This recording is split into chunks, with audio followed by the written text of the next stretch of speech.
L'outil texte s'active tout naturellement par la lettre T. Il permet d'une part de gérer le texte, donc de le sélectionner, mais également de dessiner des blocs. C'est ce que nous allons commencer par voir. Donc avec le curseur que je visualise actuellement, je peux dessiner un bloc. Si j'enfonce les touches fléchées du clavier, je vais pouvoir dupliquer ce bloc et créer plusieurs blocs. Je peux modifier l'espacement entre ces blocs avec commande flèche à droite ou à gauche, selon le cas. Quand le dessin est terminé, les blocs apparaissent et ils sont automatiquement chaînés.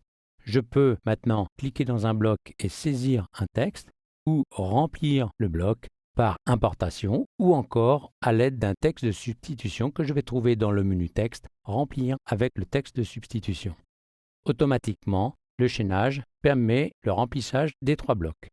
Je peux utiliser l'outil texte également pour effectuer des sélections. Par glissement, donc, je sélectionne le texte voulu. Par double-clic, je sélectionnerai un mot. Par triple-clic, une ligne. Avec 4 clics, c'est tout le paragraphe.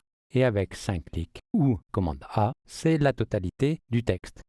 Quand un texte est sélectionné, en enfonçant la touche Escape, je retrouve l'outil flèche. Avec cet outil flèche, par double-clic, je réactive l'outil texte. Si je dois déplacer la page pour visualiser une autre partie du document, il faudra que j'enfonce la touche Alt afin de pouvoir glisser. Si j'utilisais la barre d'espace, il apparaîtrait dans le texte des espaces.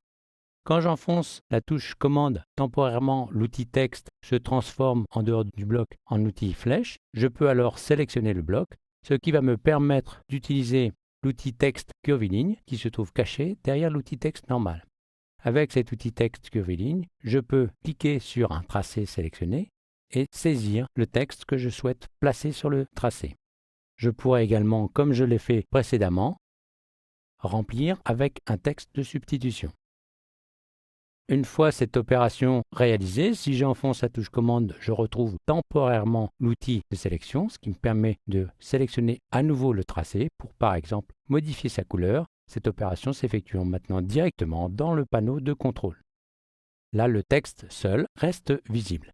Je peux le désélectionner par commande clic hors de tout élément.